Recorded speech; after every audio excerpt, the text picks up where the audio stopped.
During the darkest days of the Third Reich, the most ominous sound was a knock at the door after dark. Everyone who lived under the Nazi yoke lived in fear of the secret organization that made the nighttime calls. Hitler called it his deadliest weapon. Without it, the Führer's ambitions could never have been realized. As an instrument of state terror, it has hardly ever been equaled. Yet until now, its full story has not been told. The organization was called the Gestapo.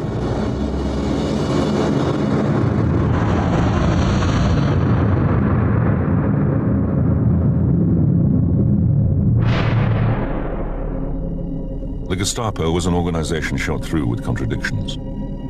It appeared to be omniscient, yet its intelligence success was limited. Its public figureheads were among the most familiar household names of the Nazi Party leadership. But the real architect of its success maintained a low profile. Even during the height of its terror, few would recognize the sinister genius that guided the Gestapo. And although its name has exerted a creepy fascination for more than half a century, the inner workings of the Gestapo have remained shadowy.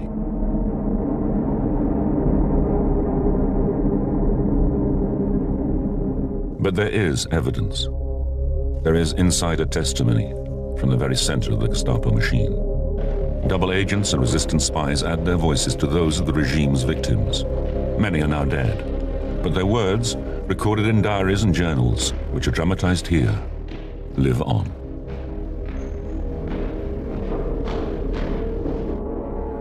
I penetrated the Gestapo as an unpaid part-time assistant to Lieutenant Franz Bühler, Gestapo officer in charge of espionage and arrests, himself a British agent. And from then on, I had to live with the ever-present fear of being found out and subjected to the frightful tortures and death reserved for secret agents caught by the Gestapo. Gestapo. The word itself has a special resonance around the world. But how much blood, how much misery, how much sorrow, but above all, how much cruelty is bound up with it. The Gestapo has left us another witness, its own meticulous bureaucracy. In repositories abandoned by the Third Reich all over Germany, thousands of internal files detailed the lives of those who fell into its agents' hands. Most of the victims did not survive, but some did, and are still alive. Milo Dor was arrested by the Gestapo in 1942, when he was 19. He was interrogated and tortured to the point of death. All of this was recorded coolly and in objective detail in his personal file. Gestapo 4C, Roman number 4C, due to subversive activity. My God. Is this the first time you've seen your picture? It's the first time I've seen the original. It makes me very sad to see all this. Reminds me of that terrible time.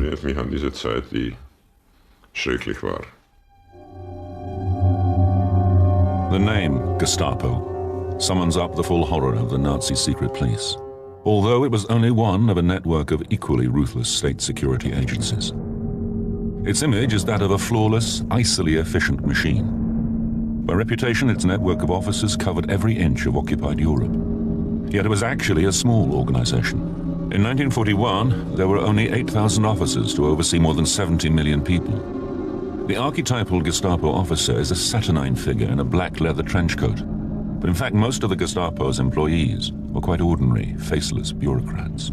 How then did the Gestapo exert such complete control over the actions of such a large, ever-increasing population, and perhaps more importantly, over their fears and worst imaginings? The answer to this question lies in the complex history of Hitler's governance of the Third Reich. For the Gestapo did not come into being fully fledged. Its growth was gradual, its progress dictated by the ambitions and rivalries of its early creators. Yet through all the various developments, it was driven by a single and simple aim: total social control over the civilian population. The Gestapo's roots lay in the instability of the years following the First World War. Germany, humiliated by the Allies, stripped of its power, and forced to pay huge sums in reparations, endured anarchy and economic ruin. A rudderless government watched fascists and communists fight on the streets as the local Prussian police force failed dismally to maintain order. Into this maelstrom walked Adolf Hitler, promising order, safety and self-respect, and a new dawn for Germany. With relief, Germany accepted his offer. The Nazi Party made decisive victories in the elections of January 1933, and Adolf Hitler became Chancellor of the Reich. The German people's response to the political agitation and street violence was one of extreme disquiet, naturally enough. They were fed up with these incessant brawls between the Nazis and their opponents, the communists, the Social Democrats. And I think it's true to say that the German people looked towards a party or a government that would bring order to the streets. And ironically enough, of course, the party that said they could do this were the Nazis. Hitler lost no time in fortifying his position. The people had voted for security. What they got was enforcement. Hitler's ambitions required absolute power, but this was not yet within his grasp. To achieve it, he had to suppress an active array of opposing political forces. His initial tools were basic but effective: the SA, or Stormtroopers. Under their thug of a leader, Ernst Röhm, the SA had been Hitler's most loyal supporters during his rise to power. In their paramilitary uniforms, the brown shirts, and with their trademark arbitrary violence, they relished the unrest that had brought Hitler into office. Hans-Bernd Gisevius was a young Prussian lawyer at the time. Later, he would go on to plot from inside the Nazi regime to assassinate Hitler. Without really thinking it through, the party appointed the SA as an auxiliary police force. For 15 months, Hitler let them run things. It was only natural they should feel they were the real victors. Before long, they were leaving the real policemen behind at headquarters, and they roamed the streets alone in search of enemies of the state. The SA took possession of the streets of Germany. They adopted a zero-tolerance policy, the rules of which were crystal clear. The SA's word had the force of law. Any minor infringement, like failing to salute correctly, was serious enough to result in arrest. Hitler's message was simple. In the new Germany, all opposition was futile. The policy was crude and shocking, but it worked, and its uncompromising stance was the foundation of the dictatorship to come. The Nazi Party had already taken control of the newspapers.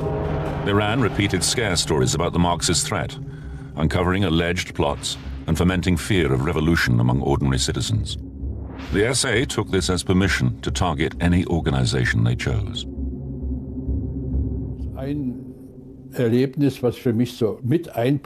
That was an experience. It was a really significant experience for me. All of us children, we were in the Falcons Youth House. That's what we were called, the Socialist Falcons. And we were attacked on the games afternoon by the SA and the Hitler Youth. We were just children, but we were chased out, and the grown-up helpers were beaten up, wretchedly beaten up. In the evening of the 27th of February, within a month of Hitler coming to power, the Reichstag, the national parliament and symbol of democracy, was set ablaze. Amid the outrage, Hitler conveniently blamed the communists, calling them a murderous plague and claiming that God had ordained that they'd be beaten down with an iron fist. Many historians have suggested that it was the SA, in a plan inspired by Hitler himself, who were the real instigators of the arson attack. Whatever the truth, this emotive event was most opportune for Hitler. It enabled him to demand a state of emergency, which was declared the following day by the ailing and spineless Reichspresident Paul von Hindenburg. Civil rights were suspended, and the German people lost their final protection from tyranny. It had taken only weeks for Hitler to achieve the crucial move that would make the Gestapo possible, in that, under the state of emergency, anyone could be arrested at any time and held indefinitely without charge. The SA played a pivotal role, but it was too blunt an instrument for what Hitler had in mind for the future. He needed something much more refined, and in the coming months, he would discover the way to create it.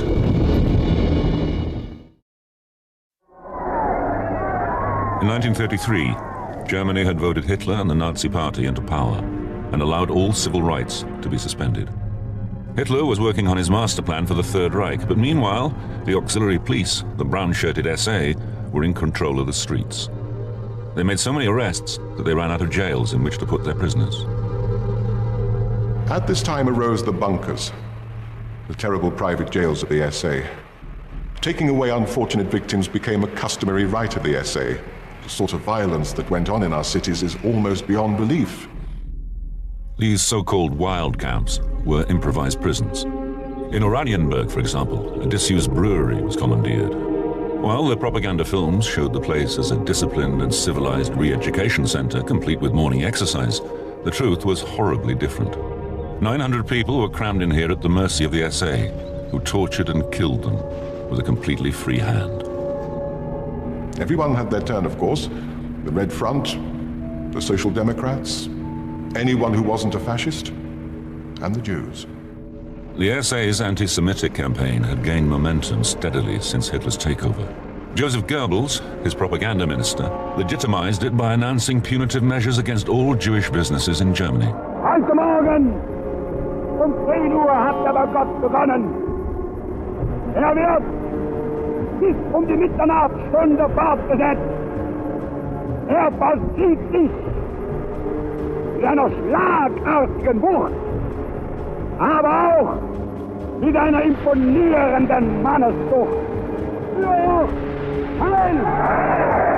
The SA needed no further encouragement.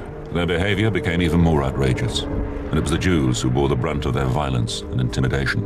Even Hitler supporters were shocked, and abroad there was widespread moral outrage. So Hitler reined the SA in. They had played their part. The civilian police force returned to the streets of Berlin. The Führer was working on a more ambitious plan. He had seen the Stormtroopers' effectiveness in demolishing opposition, but he was also aware of their decadent self-indulgence, their corrupt leadership, and their lack of discipline. This was not the image of fascism he wanted to project to the world. He knew exactly what he did want. Something that could take the nervous anxiety created by the SA and refine it, a secret political police force to serve the Führer, party and Reich. He called it the Geheime Staatspolizei, the secret state police, but it would come to be known by its abbreviation, a word that became synonymous with fear, the Gestapo. Hitler already had security and surveillance units in place as a matter of standard policy. But the Gestapo was to be something different. It was to be a secret, but a very well-known secret. The new force established its headquarters in Prince Albrechtstrasse in Berlin. At first it had jurisdiction only in the large Eastern German province of Prussia, and there were just 200 officers, all highly educated careerists. To lead them, Hitler chose Hermann Goering, who was among the most ambitious and vainglorious of his inner circle. Goering guarded his executive power over the police force in Prussia very closely. The Gestapo was his pampered child, and he knew only too well that it held the key to his power. The Führer enjoyed reading his spicy and highly dramatized secret reports. Goering's brief was direct, to root out opposition wherever it lay. But the Nazis' chief enemies, communists, social democrats, trade unionists and clergy, had by then gone underground. Finding them would require the skill of highly trained men. Goering made sure the new force realized that theirs was a different sort of police work, and that they were not employed to pursue common criminals. Und alle diejenigen, die ausschließlich wegen ihrer roten oder schwarzen Gesinnung und zur Unterdrückung aller nationalen Bestrebungen in Amt und Würden sitzen, hinausfegen. But Goering soon encountered competition from Heinrich Himmler and Reinhard Heydrich, two rising stars in the Nazi hierarchy who were casting covetous eyes over the new organization. Himmler had been at Hitler's side since the early days in Munich, capital of Bavaria, where the Nazi movement had been born a decade previously. There he led the SS, Hitler's personal security service. Under his authority, the SS had expanded, extending its reach over the entire Bavarian state police force. Unsurprisingly, Himmler was taking a close interest in the development of the Gestapo, as was his fellow SS leader, Reinhard Heydrich, a clever and ambitious young Nazi officer.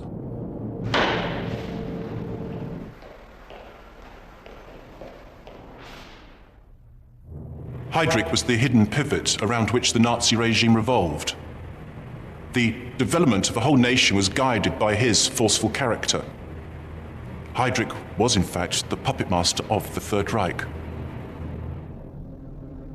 Himmler and Heydrich had recruited a third person for their team, a trained professional they trusted implicitly, an experienced, dedicated policeman, Heinrich Müller, who was destined to have a profound influence on the future of the Gestapo.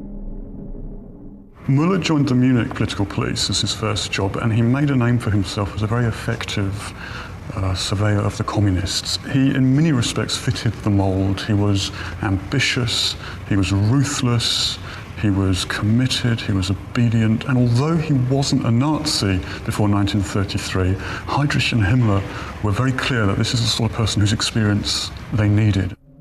Müller was unlike his immediate bosses. He wasn't vain and rejected the trappings of power in favor of total, focused professionalism. Any form of conversation with him was almost impossible. It consisted on his part almost entirely of coldly phrased questions and was largely an interrogation. He once said to me, "One really ought to drive all the intellectuals into a coal mine, then blow it up."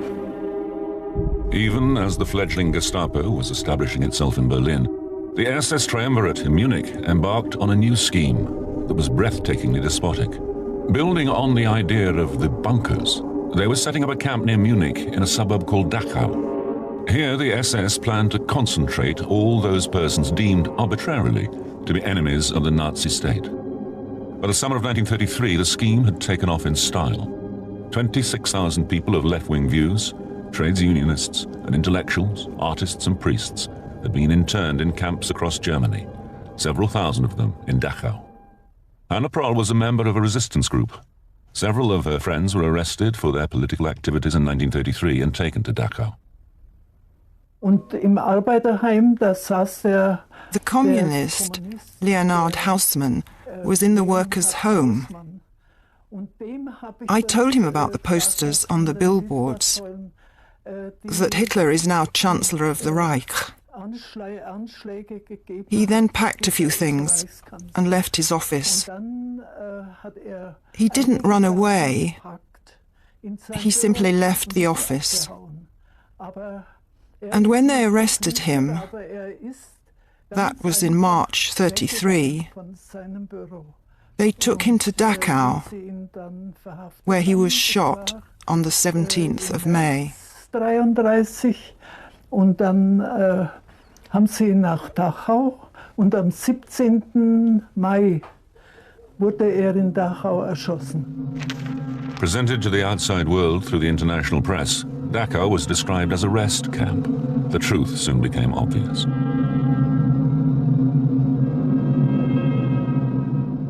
Von Dachau hörte ich dann, we heard that Dachau was not a re-education camp, as they had always told us. You went in without any trial and didn't know how long you'd stay or whether you'd ever come out alive. And we heard that people were tortured there and beaten, and you could also die there. The inmates of the concentration camps were officially held in what was called protective custody. Protective custody in the Third Reich meant a knock on the door at 3 or 4 o'clock in the morning by the Gestapo, being bundled off without packing any supplies or clothes, without even saying goodbye to one's loved ones, and being taken to a concentration camp, where immediately there would be a process almost of dehumanization. I was taken into protective custody. They protected society from us, as it were, the other way round. And they didn't need any proof or anything. They could send you to a camp, an extermination camp, without anything. They didn't need anything to do it. In the concentration camps, the SS had created the ultimate containment and punishment for all dissenters. In Berlin, the Gestapo was setting up a super-efficient machine for detecting them. For the power-hungry Himmler and Heydrich, the enticing prospect of gaining control over both organizations was proving irresistible. The relationship between Hitler's henchmen and the newly created Nazi Germany was that of a constant power struggle on perpetually shifting ground. Hitler's technique for controlling his deputies was to encourage rivalry between them, thus fanning their insecurities by shifting favorites. The result was a combustible mixture of paranoia, plot, and counterplot. Gradually, Himmler mounted his challenge to take over the Gestapo. He had already taken control of local political police forces throughout the country, and the SD, the intelligence branch of the SS he formed in 1932, which was now ruled by Heydrich and dedicated to rooting out traitors in the Nazi ranks, had raised its profile and increased its activities. Early in 1934, Himmler boarded a train to Berlin with his underlings Heydrich and Müller. Hitler, impressed both by Himmler's concentration camps and his political skills, abandoned Goering and switched his favor to his dear Heinrich. He decreed that all Germany's police services, spearheaded by the Gestapo, should be unified under Himmler's personal control. Hitler transferred the Gestapo officially from Goering to Himmler in Berlin. Heydrich became head of the Gestapo office, with the highly efficient Müller as his deputy. Goering wasn't cast out completely. Within months, he was appointed head of the newly constructed Nazi Air Force. From that moment on, Germany's entire political police force was controlled from Berlin. On paper, the Gestapo remained a local force, but in reality, all German regional secret police forces obeyed Gestapo authority. The structure of the security forces, never straightforward, remained fluid and slippery. The SS under Himmler retained an overarching role responsible for numerous departments, including administration, finance, foreign intelligence, the regular criminal police, and the SD. Müller took over the running of the Gestapo. It was the perfect job for him, as his zeal was equaled only by his obsession with efficiency. Soon he had things running in the smooth way he wanted. The Gestapo brief was clear and unambiguous. It was to be the agency that cleansed Germany of all political, social, racial, and cultural impurity. If its methods came into conflict with existing statutes, the Gestapo's decision would be upheld. Each person who passed through Gestapo hands was photographed, fingerprinted, and given a file card with personal details, recorded along with the supposed crime, details of the interrogation, and the action taken as a result. These card indexes form the basis of the Gestapo's power. Have a look. In this box is this index, and look, right here, under L, you must be in this box. Let's go to the table and see if your file is really in here. In the Vienna archives, 50,000 original dossiers hold the details of communists, trade unionists, and churchmen, all potential members of opposition groups in the area. Among them was Hans Landau. So, here's your card, look. Here's your name, single, birthplace, a physical description, 180 tall, pale, thin. And here, you see, these numbers refer to other documents that the Gestapo have on you. Here's your personal Gestapo file, where the actual documents were, and your charge sheet. The files resemble those of any large bureaucratic organization. The language is formal, and there are boxes for each item of information. The official appearance of the documents attempts to legitimize the despicable actions they so conscientiously record. We were completely open to them. They could do what they wanted with us. No justice, no law, or anything. It was an institution that paid no heed to anything. The new security supremos appeared in public frequently, with the exception of Müller, who persistently stayed out of sight. They gave the impression of total self-confidence, but in reality the problems were not quite over. There still existed a serious threat to their ambitions. Despite removal from the streets, the brown-shirted SA, the Stormtroopers, had not gone away. And neither had their leader, Ernst Röhm. He was a member of the old-school, old-fighter Nazi generation, if you like. His contribution was crucial to the Nazi seizure of power. But once the Nazis had seized power, there was a problem. What did one do with the SA? Following the wild rampages of 1933, the SA were muzzled by Hitler, but Röhm was still determined to strike out and complete his own German revolution. In Röhm's eyes, the Nazi Party owed its entire success to his brown shirts, and they deserved to have control over police and military as their reward.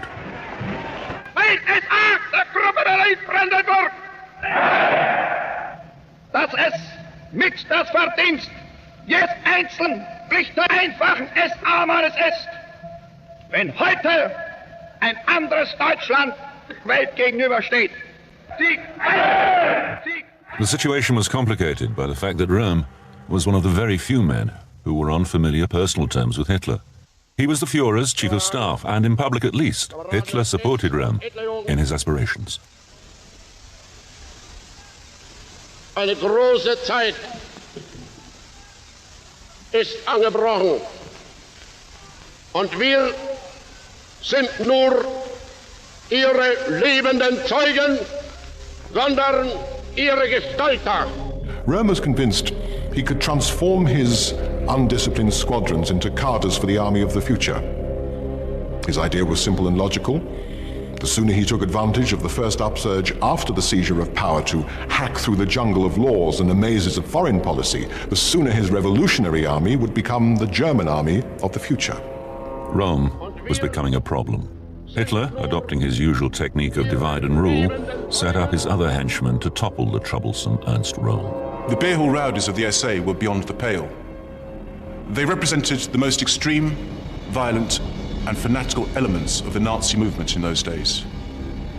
Röhm's activities in setting up a private militia may have constituted a threat to the state. But this was only a pretext. In the ambitious Himmler and the still more ambitious Heydrich, Hitler had willing executioners, each of whom seized the opportunity to build up his own power. On the 27th of June 1934, at a covert meeting in Prince Albrechtstrasse, Heydrich announced that intelligence confirms that the SA under Röhm is planning a coup. This was a deliberate lie. Heydrich and Müller coordinated a so-called counter-operation from Gestapo HQ. Heydrich prepared a list, signed off by Hitler, of those who were to be shot.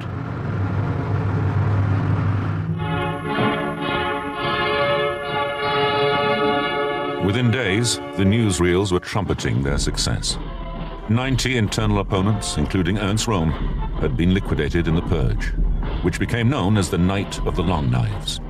The police paraded in triumph before Hitler, who saluted them from the window of his office. Zur Beimarsch eine Abteilung der Landespolizeigruppe General Göring an der Reichskanzlei am Tage der Aburteilung der Hochverräter. The SA had been obliterated. With that threat removed, Himmler's security services had gained unbounded power. The Gestapo was ready to move forward. Nothing and nobody could stop it. After the assassination of Ernst Röhm, Hitler, Himmler, Heydrich and Müller were in complete control of Germany's security. The country's political police forces, under the orders of the Gestapo, were already well on their way to suppressing all opposition. Müller had made a study of the notorious Soviet secret police. Under his direction, the Gestapo began to establish its own trademark methods. These were all designed to spread suspicion and anxiety. Johann Schwert was part of what little opposition remained. He printed and distributed anti-Nazi leaflets and raised funds for the Republican cause in Spain. Ich war kaum in der Wohnung drin. Da waren schon zwei vor der Tür. I'd hardly got into the flat when two armed men appeared outside the door. Da kam ich von meiner Wohnung direkt ins I was Gefängnis. taken directly from the flat to prison, police prison. They knew so much about me because they'd already interrogated people. That's when they began to hit me in the face. I was beaten up in the first hour. It's a terrible thing when you don't know when you're hauled from your cell what's going to happen to you.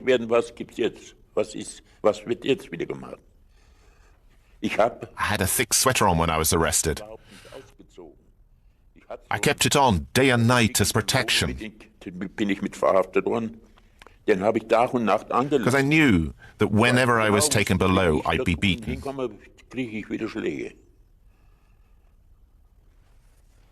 It went on for days, day and night, day and night. Johann Schwert passed through 14 prisons before his eventual release in 1945, 10 years later. 5 of those years were spent in solitary confinement, interrupted only by Gestapo interrogations. Yet Schwert is one of the lucky ones. Few of the Gestapo's victims survived. In the propaganda, however, Gestapo officers were shown as guardians of the people, there to serve. Posters portrayed the Gestapo as friend and helper, protecting society from the dark forces that threatened it. They even featured as benign characters in comics and children's games.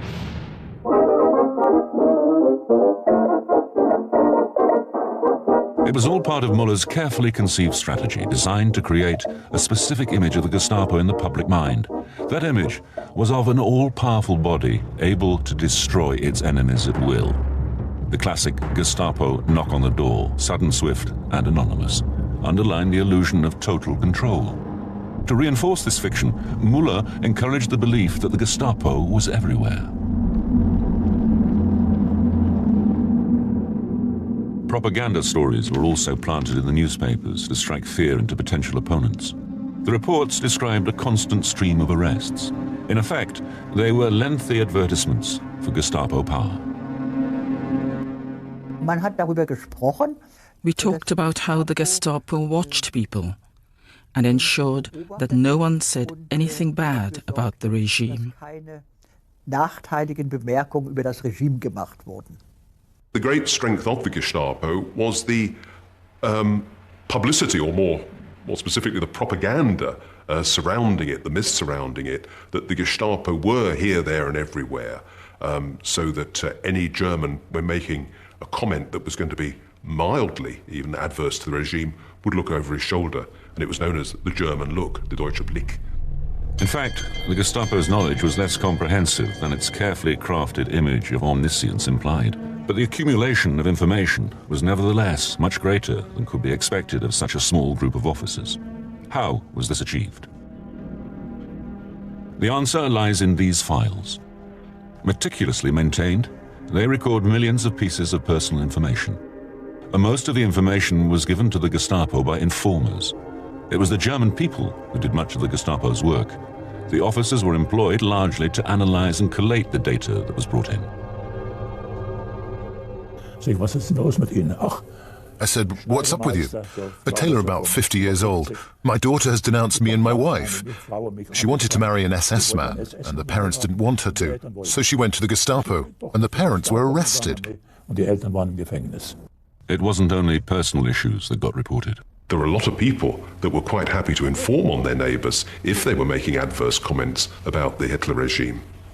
Some people informed in the sincere belief that Germany's future was more important than the fate of individuals. Others did it out of envy or revenge. Still more informed to save themselves or their families from the knock on the door. But it was known that Gestapo suspicion led to the concentration camps. An officer's word was all that was required. And it soon became common knowledge that the Gestapo equated mercy with weakness and regarded weakness as fatal to the regime. It was terrible to be arrested. It meant death. We were always hearing, so-and-so has disappeared. Officially, you weren't permitted to talk about it. But amongst ourselves we did. And we knew just what it meant. There was a terrible feeling of being defenseless and humiliated. Inhumanity. How can such an idiot get into the position of torturing another human being? It was a threat. It was really the epitome of what the Nazi regime was. You could say you felt it like the fist of the Nazis. Over time, the Gestapo's reputation became rooted in the fabric of society, and opposition was almost completely eradicated. By the late 1930s, the Gestapo had purged Germany of all visible resistance. This was the moment when its leaders felt ready to fulfill the nation's true destiny and shape the future of the 1,000-year Reich. Heydrich put the Gestapo's new task into words. The police of the National Socialist State will now above all fulfill the task of rebuilding the People's Society from the ground up, according to the precepts of the political leadership. The Nazi ideal was the Volksgemeinschaft, the People's Society. This society was to be based on equality, unity, and social harmony. But it was only for those who qualified. Membership demanded absolute conformity. The Gestapo's task was to draw up lists of those whose actions made them unfit for the society of the master race. Crimes that warranted inclusion on the lists were many and varied. The Gestapo was not expected to round up those names on the lists. There were simply too many of them, and the task was delegated to local police forces.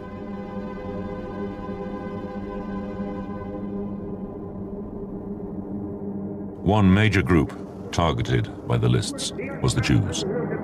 Soon, the discrimination against the entire race was made legal.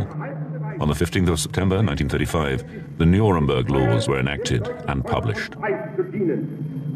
Eheschließungen zwischen Juden und Staatsangehörigen deutschen oder artverwandten Blutes sind verboten. Discrimination against the Jews henceforth had an official basis, the racial laws. They were very popular.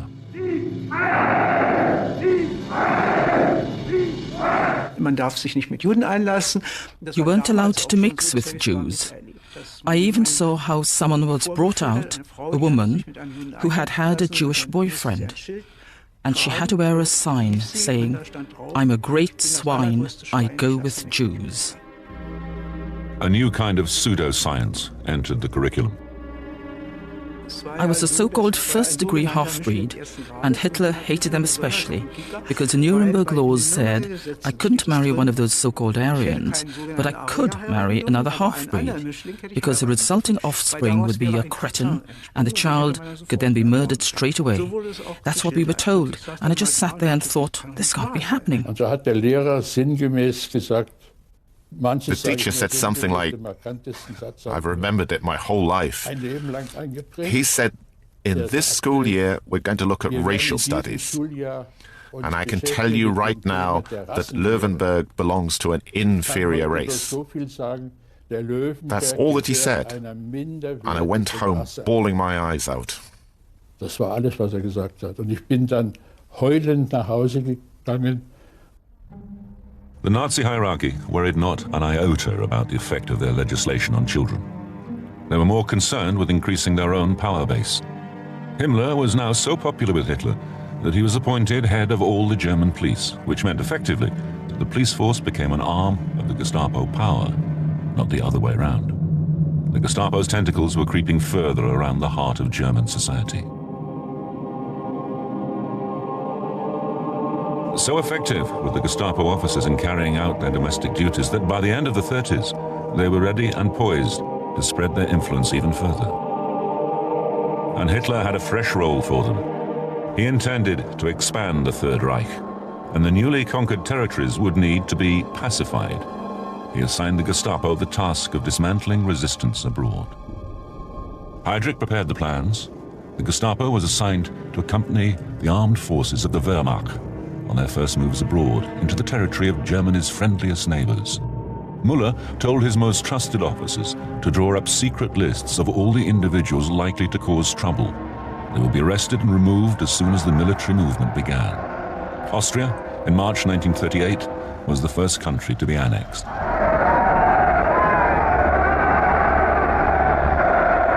Als Führer und Kanzler der deutschen Nation und des Reichs melde ich vor der deutschen Geschichte nunmehr den Eintritt meiner Heimat in das Deutsche Reich. While the crowd celebrated, the Gestapo was already at work.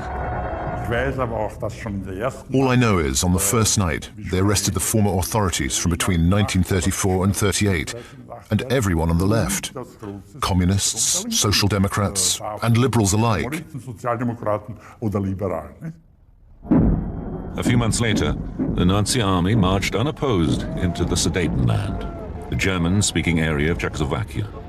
Like Austria, it was seen as home territory, despite being a part of a sovereign nation, and its annexation was largely uneventful. Here too, the Gestapo arrived with its lists at the ready. The nocturnal knocks at the door commenced, and people began to disappear. Then on to Prague. The Sudetenland having fallen, it was an easy matter to take the Czech capital as well. Hitler had expanded the Reich virtually unopposed, and while the Gestapo cleansed the new territories of every hint of opposition, his popularity in Germany rose to an all-time high. In Berlin, there was little hope or expectation that Hitler would halt his aggression in Prague. Goebbels' propaganda machine began to hint at war with Western Europe. And at Gestapo HQ, the plans had already been laid. Heydrich Müller and a small band of trusted Gestapo officers were preparing Operation Tannenberg. It was a ruthless, brutal scheme, deliberately intended to deceive both the German public and the world at large. The Gestapo had been entrusted with masterminding a plan that was to throw Europe, and ultimately the whole world, into war. Its power had grown immense. By the start of the war, the Gestapo is at the centre of a huge terror apparatus which has arms stretching into every part of German society. It had effectively crushed the left. It was well on the way to enacting its vision of a German people's community in which internal aliens would be eradicated, and it was perfectly placed to police German society once war broke out. It was a historic moment. Müller and his Gestapo were poised to add millions more names to their lists of ruined lives, and they were more than ready for the challenges that lay ahead.